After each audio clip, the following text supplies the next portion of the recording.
माझ्या म्हाताऱ्या मावशीला तिच्या मुलांनी घरातून हाकलून दिले होते. मी तिला घरी घेऊन आले, पण आश्चर्य म्हणजे माझे पती रात्रभर मावशीच्या पायाला तेल लावायचे. माझ्या मनात खूप विचित्र विचार येत होते आणि एके दिवशी मावशीला दुसऱ्या खोलीत पाठवून मी मावशीच्या जागी झोपले.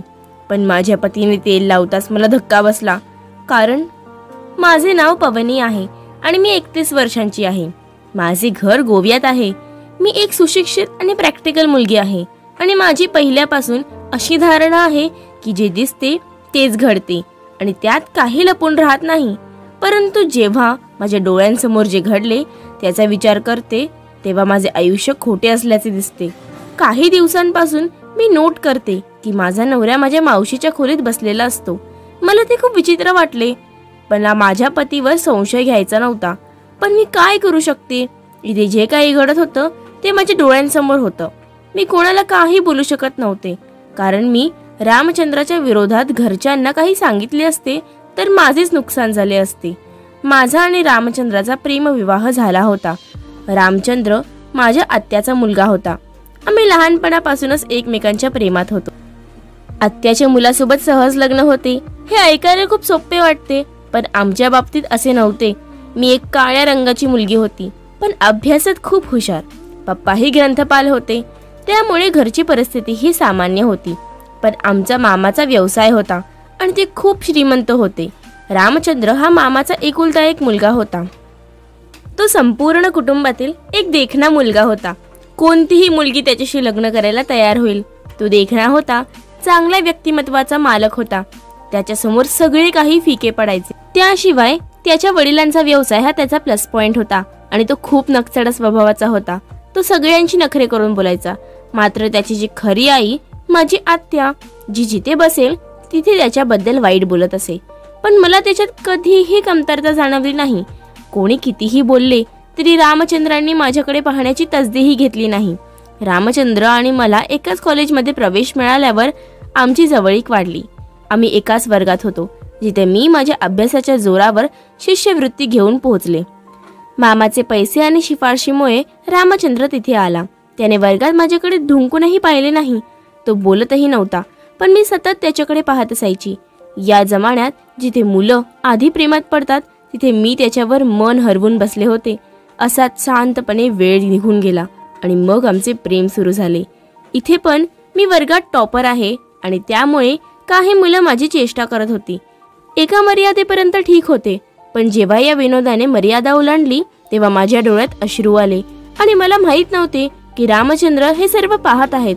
त्याला काय वाटले माहित नाही. त्याने त्या पोरांना थांबवले, पण गप्प बसण्याऐवजी ते माझी जोरजोरात चेष्टा करू लागले. तिथे त्यांची अशी मारामारी झाली जी माझ्या मनातही नव्हती आणि त्या भांडणानंतर त्या मुलांनी माझी माफी मागितली. मी एकटीच बसले होते आणि त्या दिवसानंतर रामचंद्रही माझ्यासोबत वर्गात बसू लागले. तेव्हा सर्वांच्या लक्षात आले की माझे आणि रामचंद्रांचे नाते आहे. या प्रकरणावरही सर्वांनी आमची खूप खिल्ली उडवली. तिच्या आत्तेभावाकडे पहा, तो चित्रपटाच्या नायकासारखा किती गोंडस आहे आणि ही मुलगी तिच्याकडे पहा, जसे की कामवाली आहे. यावरही मी गप्प राहिले, पण रामचंद्र माझ्या वतीने सर्वांना उत्तर देऊ लागला आणि त्या दिवसानंतर आमची मैत्री सुरू झाली. मग मला कळले की प्रत्येक जण त्याच्याबद्दल जे बोलतो तसा तो नव्हता. त्याच्या विरोधात सगळ्यांच्या तक्रारी होत्या, पण आज मला कळले की त्याच्याही काही तक्रारी होत्या. मामाचे लक्ष बिझनेसकडे आणि आत्याचे लक्ष पार्ट्यांकडे. घरच्यांच्या प्रेमापासून दूर त्याच्या अपेक्षा कसा पूर्ण करणार? त्याला स्वतःबद्दलही आशा नव्हती. मामा सतत त्याच्यावर अभ्यासाचा भार टाकत असत आणि आत्या त्याला बिघडत चाललाय म्हणून बोलायची. त्यामुळे तो त्यांच्यापासून दूर जात होता. घरातील कोणी मामाशी बोलत नसे. त्यामागचे कारण आम्हाला माहीत नव्हते, पण त्याचे नावही कोणी काढत नव्हते. त्यामुळे कुटुंबातही रामचंद्र त्यांना कोणाला भेटणे आवडत नसे आणि सर्वजण त्यांना अहंकारी समजायचे. रामचंद्राचे आजोबा, ज्यांच्याशी त्यांची घट्ट मैत्री होती, पण त्यांच्या मृत्यूनंतर त्याच्यासोबत कोणीही उरले नाही आणि ते इतके झाले होते की जेव्हा रामचंद्रांनी माझ्यासमोर स्वतःबद्दल उघड केले तेव्हा मी त्याच्या प्रेमात पडले. तोही माझ्याकडे आकर्षित होऊ लागला. मला वाटायचे की तो माझ्या आत्याचा मुलगा आहे. आम्हाला लग्न करण्यापासून कोण रोखणार? कारण इथे नात्यांच्या बाहेर लग्न करत नव्हते. पण जे काम मला खूप सोपं वाटत होतं ते तितकं सोपं नव्हतं हा माझा गैरसमज होता. आम्ही दोघे एकत्र अभ्यास करायचो आणि दिवसभर एकत्र बसायचो. जेव्हा रामचंद्र माझ्यासोबत उठू बसू लागला तेव्हापासून कॉलेजमध्येही सर्वजण माझ्याकडे आदराने पाहू लागले आणि रामचंद्राचे मार्क्सही चांगले येऊ लागले. आत्या सोडून सर्वजण त्याच्यावर खुश होते आणि मला वाटले की त्यांच्या आणि आत्याच्या मनात एकमेकांबद्दलचे प्रेम जागृत करावे. पण जेव्हा मी रामचंद्रासमोर असं काही बोलायचे तेव्हा ते मला शिव्या द्यायचे. मला अनेकदा वाटायचं की हे दोघे आई आणि मुलगा एकमेकांशी असे का वागतात. हे संपूर्ण कुटुंबच विचित्र होते. जिथे मामाच्या पद्धतीच्या कथा सर्वत्र प्रसिद्ध होत्या असाच वेळ जात होता. मी आणि रामचंद्र दिवसेंदिवस प्रेमाच्या नगरीत अडकत होतो. कॉलेज संपले आणि पुढे आम्ही दोघे एकत्र युनिव्हर्सिटीत आलो. पहिल्या दिवशी आम्ही कॉलेजमध्ये गेलो तेव्हा सगळे माझ्याकडे विचित्र नजरेने बघायचे आणि मला स्वतःचीच लाज वाटायची की इतका गोंडस मुलगा आणि माझ्यासारखी सामान्य रंगाची मुलगी आहे. पण तरीही या गोष्टी नशिबानेच उघडतात म्हणून मी हाच विचार करून आनंदी व्हायचे. मी आत्या आणि रामचंद्राचा राग संपवण्याचा प्रयत्न करत होते पण ती माझी चूक होती.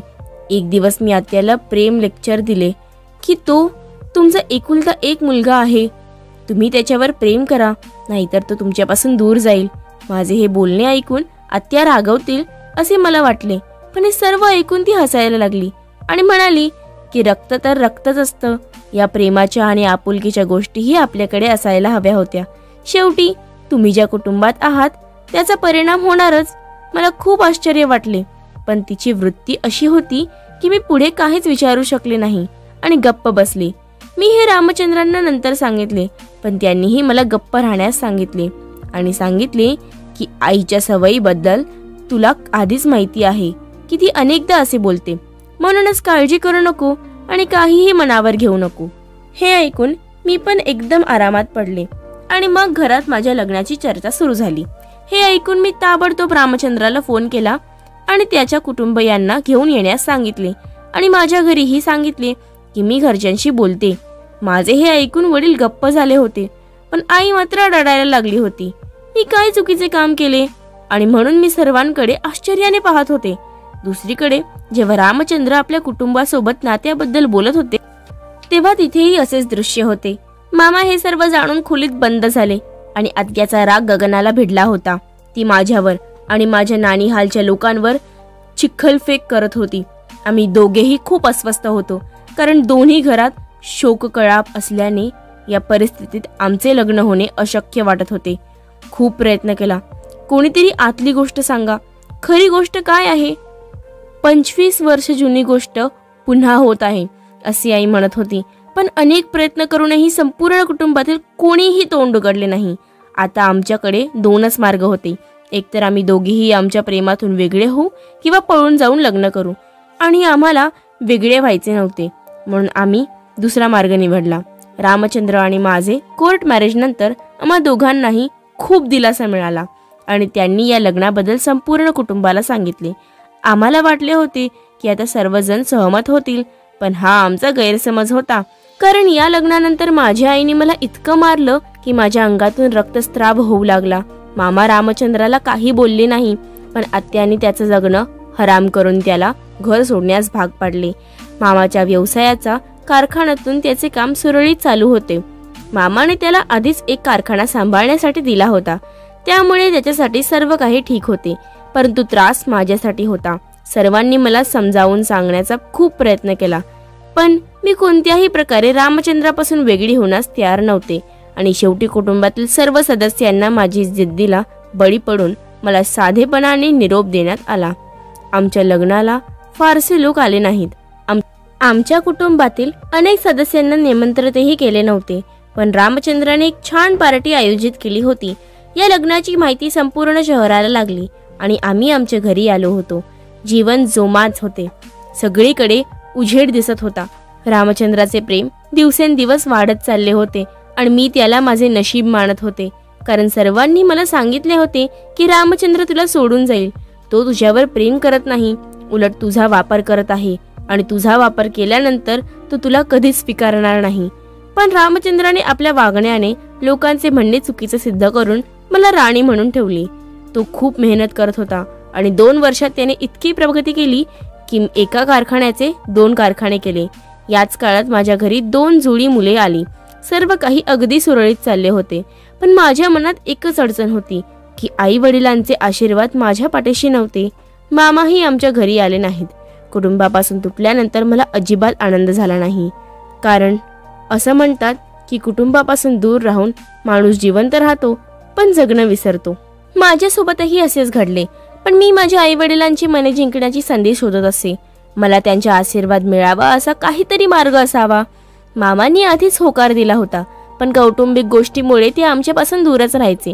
रामचंद्र सुद्धा मामासारखा असेल असे सगळे म्हणायचे. एवढे तर समजत होते की कदाचित कोणत्या तरी स्त्रीचे अफेअर आहे, पण ते काय आहे हे मला माहीत नव्हते आणि म्हणूनच मामा आमच्यापासून दूर होते. आणि मी हीच संधी शोधत जेव्हा मी माझ्या सर्वांचे मन जिंकू शकेन. आणि मग अशी वेळ आली जेव्हा मी माझ्या आईचे मन जिंकले होते. माझ्या मावशीला तिच्या मुलांनी घरातून हाकलून दिले. ही बातमी कुटुंबात पसरली. यावर सर्वजण बोलत होते. या वयात ती कुठे राहणार, कोणासोबत राहणार, हा सगळ्यात मोठा प्रश्न होता. कारण ती कोणाची काळजीही घेऊ शकत नव्हती. उलट तिला कोणाची तरी गरज होती आणि त्यामुळे तिच्या सुनेलाही ती नको होती. ती माझी सख्खी मावशी होती. मुलांनी बाहेर काढल्यानंतर आईने त्यांना घरी आणले. पण हे सगळं किती दिवस चालणार. बहिणीला मावशी खटकू लागली होती आणि मावशीचं ओझं तिला सहन होत नसल्याचे तिने हळूहळू शब्दात सांगायला सुरुवात केली होती. मावशीचं ओझं उचलू शकत नाही. सासू सासऱ्यांची सेवा करते तर तोही तिचा चांगुलपणा समजावा. मावशीला ही गोष्ट कळाली आणि त्यांनी घर सोडण्याचा विचार केला. आणि मग माझ्या मनात एक गोष्ट आली. मी लगेच रामचंद्रची परवानगी घेतली आणि त्यांनी ही लगेच होकार दिला. तो माझ्यापेक्षा जास्त आनंदी होता. माझ्या मावशीला घरी आणायची 2 कारणे होती.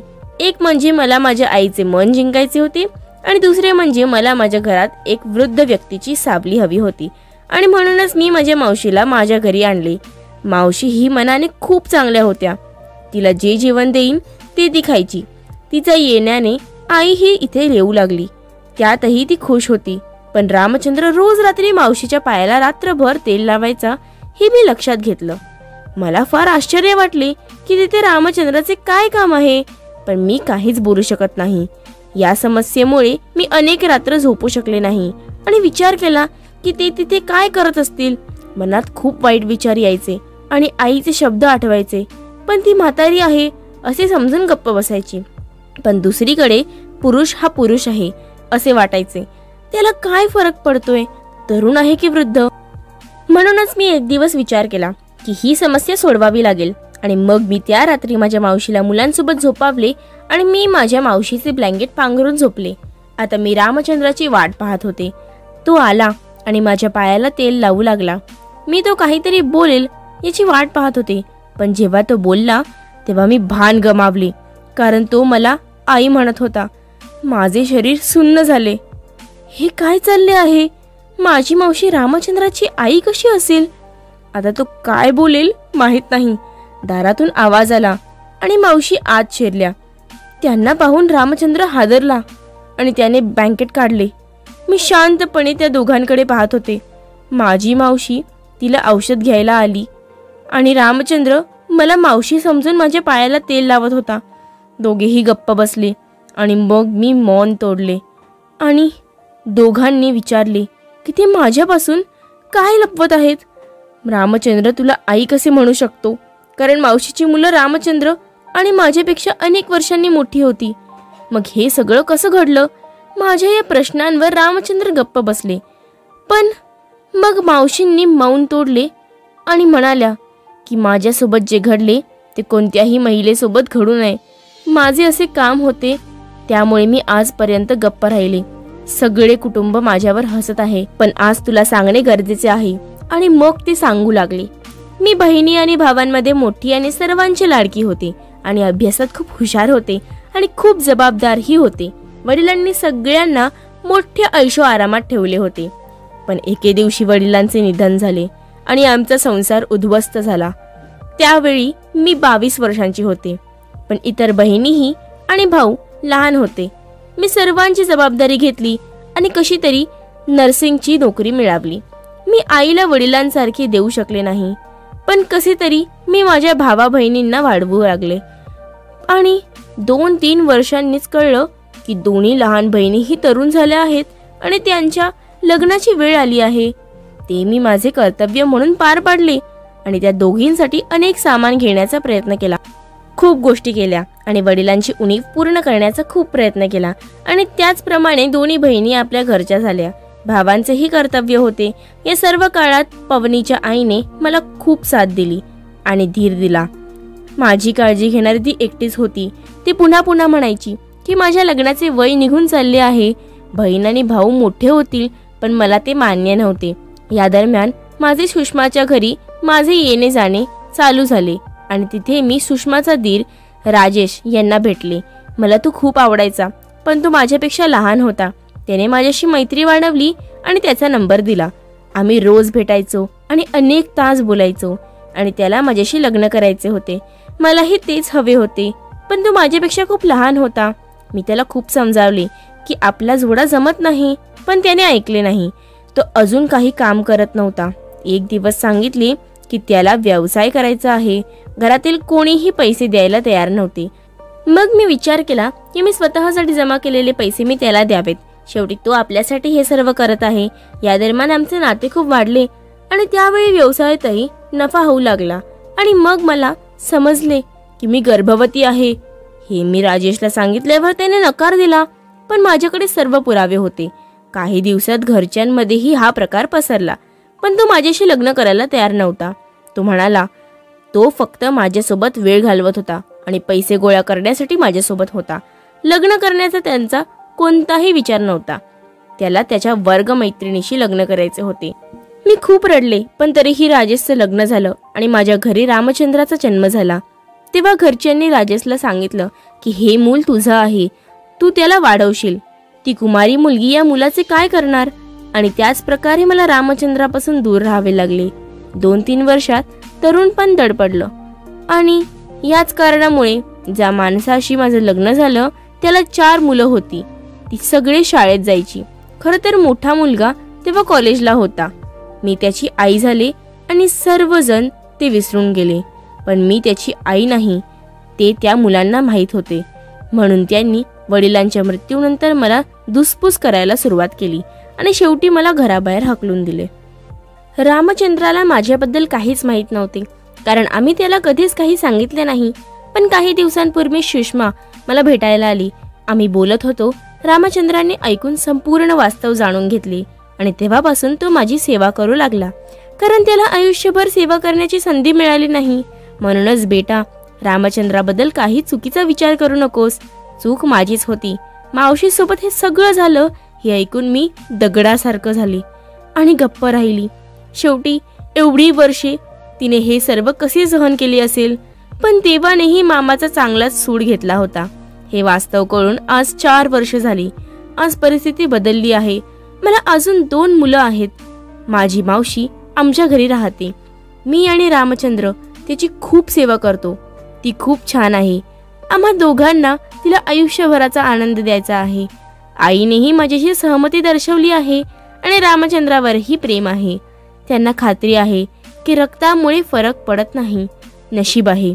प्रत्येक व्यक्ती वेगळी असते आणि रामचंद्र हा हिरा होता.